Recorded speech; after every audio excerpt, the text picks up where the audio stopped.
Hey everyone, welcome back to Space Marine. We were busy being a Space Marine and we're fighting orcs and demons. So that's pretty cool.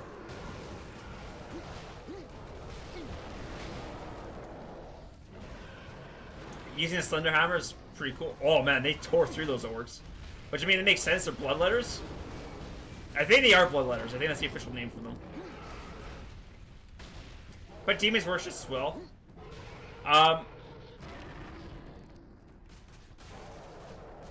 So we had the revelation that Chaos is here, and now this gives me an opportunity to talk about Chaos and the Chaos Space Marines and all these other things because I wanted to talk about them for some time, though I knew they were in this game but they hadn't showed up yet, so I didn't really want to talk about Chaos before Chaos appeared.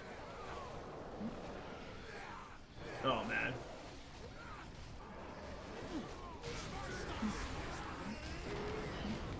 And we have Fury too, I need to remember this. So, where do I even begin with Chaos? So, in the Warhammer 40k universe, there are...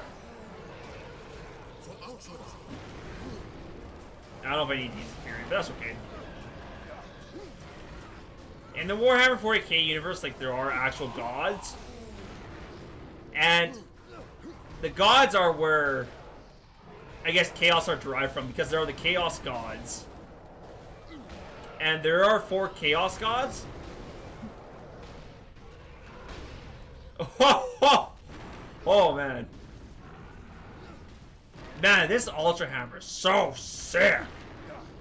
I love this thing. Keep moving. I don't think I'm ever going to get rid of this. Ever. Okay, that's what I thought we had to activate this. You can take a swig of water.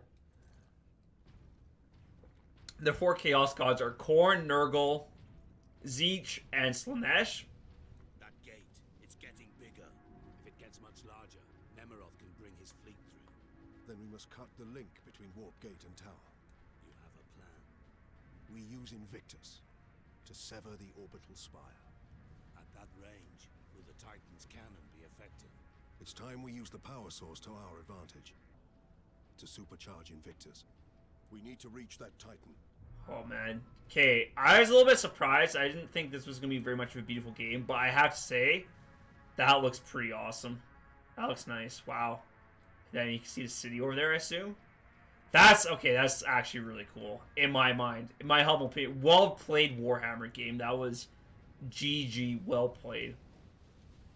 So we have the Chaos Gods, and I guess to make a long story short, is that these gods can exhibit influence over the material realm. So the gods reside in a place called the Warp, and the Warp is this huge thing altogether, which I could talk about the Warp for 2 episodes and still not cover everything, because it's a large place. But basically, think of it as this universe's equivalent to Hell. Notable thing I should say about the Warp is that the Warp is used for space travel. So when one fleet, so let's say you're flying a spaceship. Well, we're gonna listen to this first, and then I'll talk more about the Warp. Benjamin, something terrible has happened. Your mother, my Juliet, we got caught in an orc ambush. They called it your sister. She was screaming, and your mother threw herself at them. They laughed, Benjamin. The worst sound I've ever heard.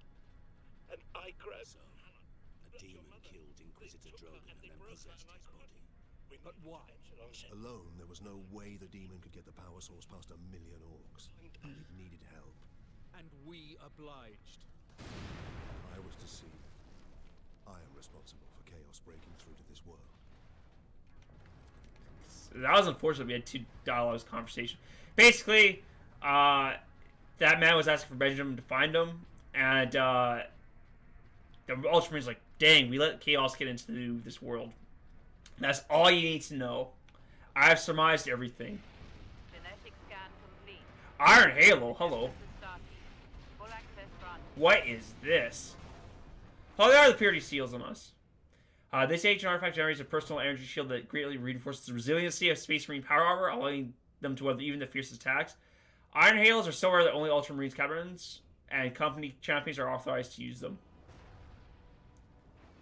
Wow, that's pretty cool. Pretty neat. So, back to the warp. If I had a spaceship and I want to travel from one place to another, I would travel through the warp. Marines, attack. Is that a Chaos Space Marine? I want to smack him.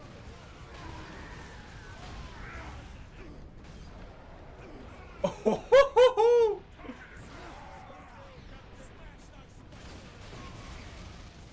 wow, that's awesome. Oh my goodness. Chaos Space Marines.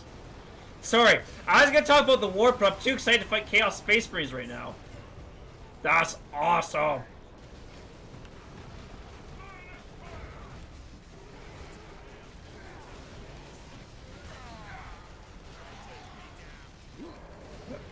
Yeah, I'll say. Okay, they gave us the Iron Halo. Boy, I think we're going to need it. It looks like the Orcs and the Space Marines did a good number fighting each other. Did a good number fighting each other? What does that even mean? Doesn't mean anything. That's what's up.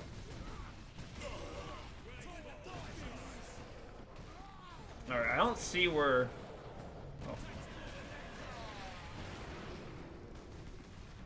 Glad we can use the bolter, because that might be difficult otherwise.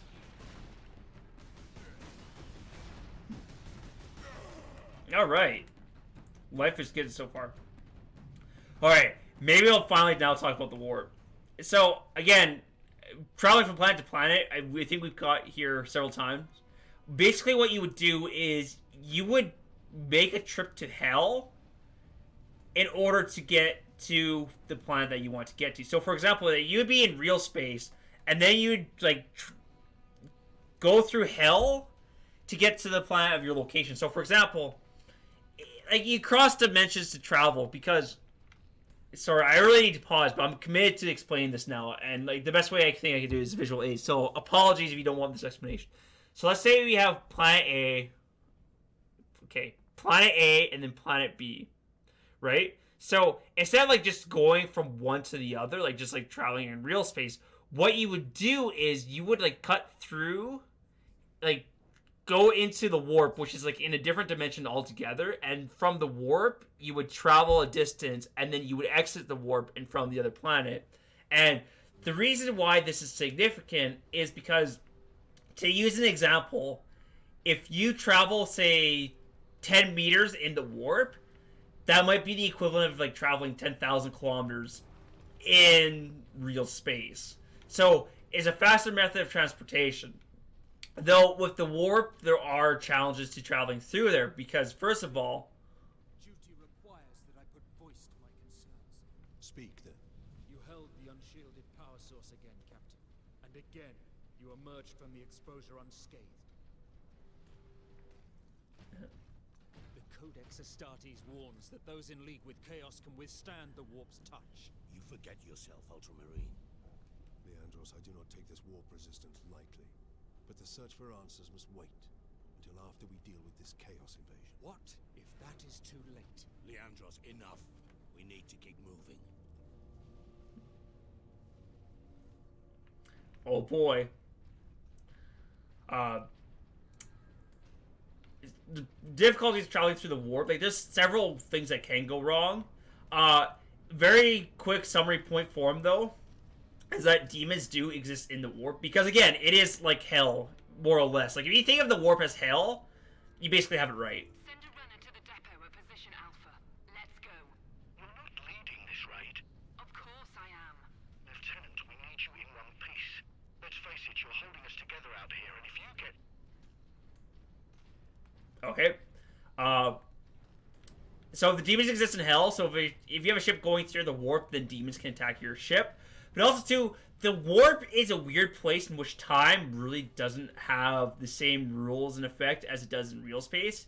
And so what I mean by that, like, time can just, like, function differently in the warp. So, for example, from the example I used, if you use, like, the warp to travel from planet to planet, there is a chance that you could wind up at that planet before you actually left. Like, so you basically it can act as like a time traveling device. So like you can leave and go through the warp and end up like either several thousand years in the future, 3 months into the future. You might even end up like 2 months in the past. Like, it's a very weird place that anything can really happen. That's what makes the warp partially so dangerous. But I am going to end the episode here. So thank you all for watching. I think I'll have much more to say about chaos in the warp in the future episodes. But until then, see you guys later. Bye.